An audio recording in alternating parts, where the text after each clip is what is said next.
Dr. Zakir Naik, allow me to read to you about your comments about the people of the book only limited to the Jews and Christians. This is a commentary by Prof. Hashim Kamali. I think he's quite an authority in Sharia. It's based on the verse of the Quran. Those who restrict the category of Ali al-Kitab to Jews and Christians. Sorry. What is the name you took? Which is the name of the famous person?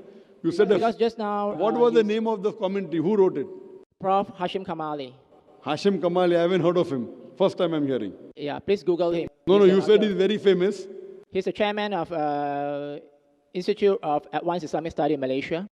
Maybe famous in Malaysia. Yeah. Maybe famous. He may be good scholar. I'm not saying he's bad. Yeah, I'll pass you his book. You can read. But right now, just for the benefit I haven't heard of him. He may be a good person. He may be a good scholar. I'm not disagreeing with that. But I personally haven't heard of him.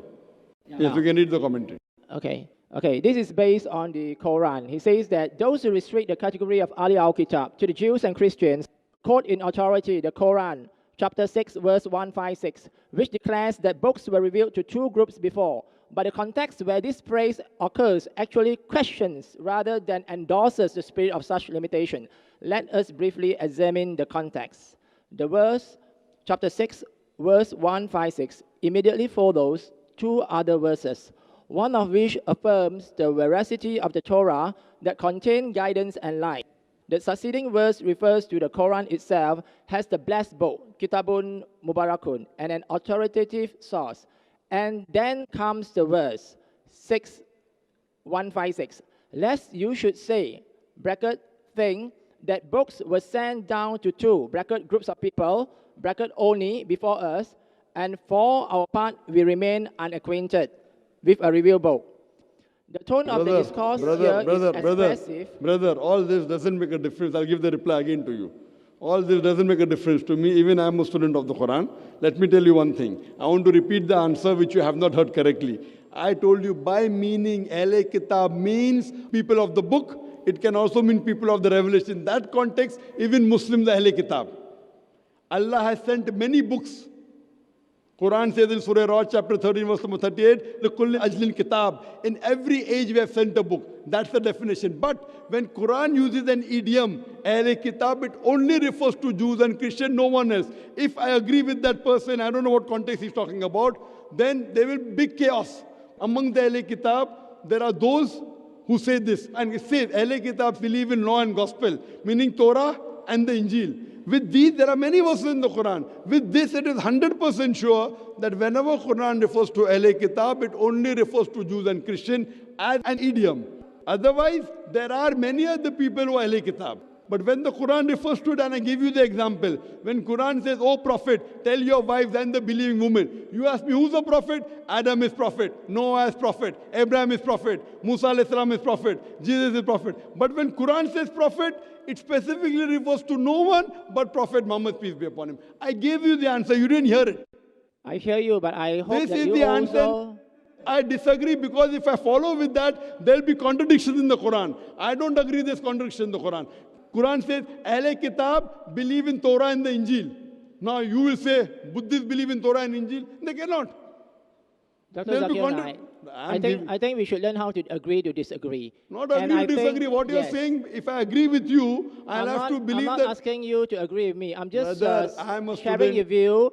I disagree with you. You shared the view of an eminent Muslim scholars. There are many eminent people who can make mistakes, and there are many good scholars who have made mistakes. I don't disagree he's not eminent. I'm not saying he's not eminent.